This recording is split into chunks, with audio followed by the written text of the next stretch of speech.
Viviana is the founder and editor-in-chief of the WiseLatinaClub.com. Bill Scher is the executive editor of LiberalOasis.com and senior writer at Campaign for America's Future.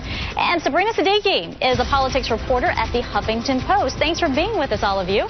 Thank you. Great to be here, Betty. Absolutely. Sabrina, let's start with you. The White House now confirms that President Obama's 2015 budget blueprint will no longer contain what had been really a central component of his long-term debt reduction strategy. In years past, he had offered to trim cost of living increases in Social Security and other benefit programs. In fact, House Speaker John Boehner's response, I want you to take a look at it. He says, this reaffirms what has become all too apparent. The president has no interest in doing anything, even modest, to address our looming debt crisis. So, Sabrina, you see a political motive behind the president's decision?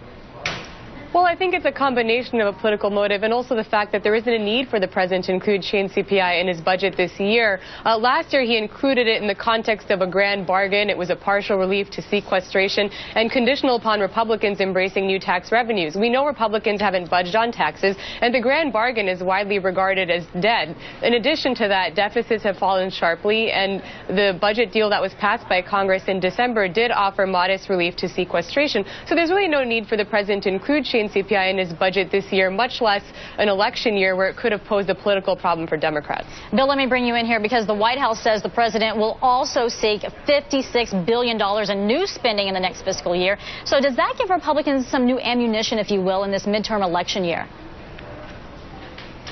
I don't think so. I think people are not in austerity-minded mode. I think they want these budget dramas to end, and they are going to end. We've had this budget cap already, and they want to see what we can invest to grow our country's future. How can we invest in our infrastructure?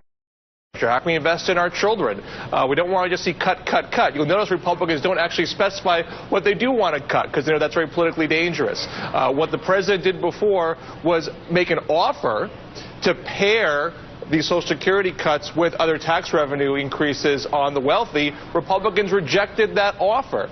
The left is happy Obama's pulling it off the table, and Obama could say, I was willing to compromise and you were not. So I don't see how this is any kind of political benefit to the Republicans. All right, let's turn this conversation now to Putin and the Olympics. Viviana, he was given really a big showcase here, and he's been successful. He's enforced security at these games, and as the games wind down, does Putin come out a winner in this or not?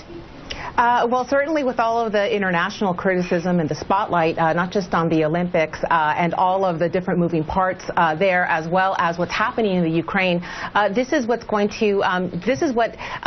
Vladimir Putin is going to be judged on. But interestingly as well, there's somebody else who's being judged, and that is President Obama's reaction.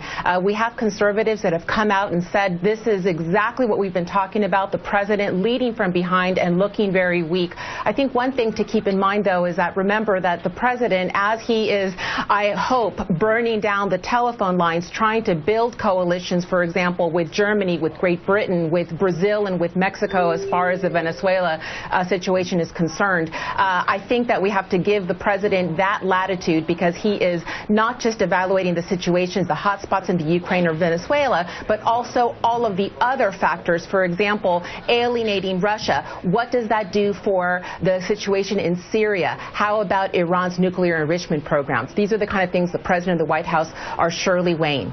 Yeah, the narrative has gotten pretty heavy around these games, Bill, but I want to bring us back to Putin and how he feels about these games as they wind down. Well, of course, aside from the Russian men's hockey team disaster, which I know he was not happy about.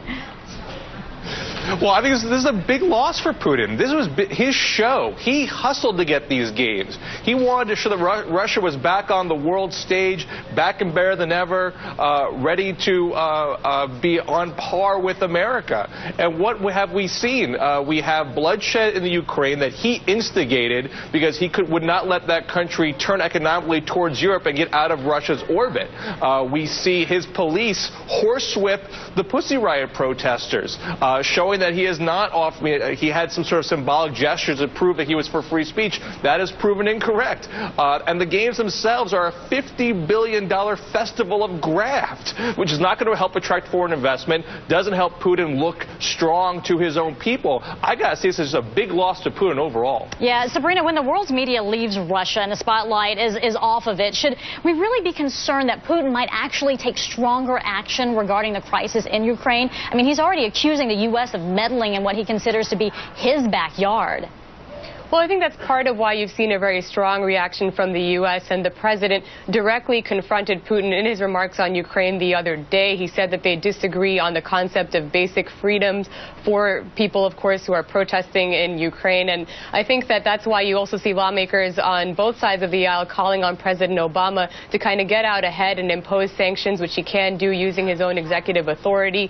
I know that the State Department, in order to send a message, has placed a visa ban on 20 Ukrainian officials considered to have played a role in the crackdown. And Senators Chris Murphy and John McCain are also working on a sanctions bill. That, of course, would be picked up when Congress comes back from recess next week. And I think if there isn't an end to the violence, then you could very well see either the White House or Congress take action on sanctions to send a message not just to Yanukovych, but also to Vladimir Putin. Yeah, it's a very volatile situation you're watching play out. The Wise Latina Club's Viviana Hurtado, Bill Scher of Liberal Oasis, and the Huffington Post's Sabrina Siddiqui. All of you, thank you so much for your insight today.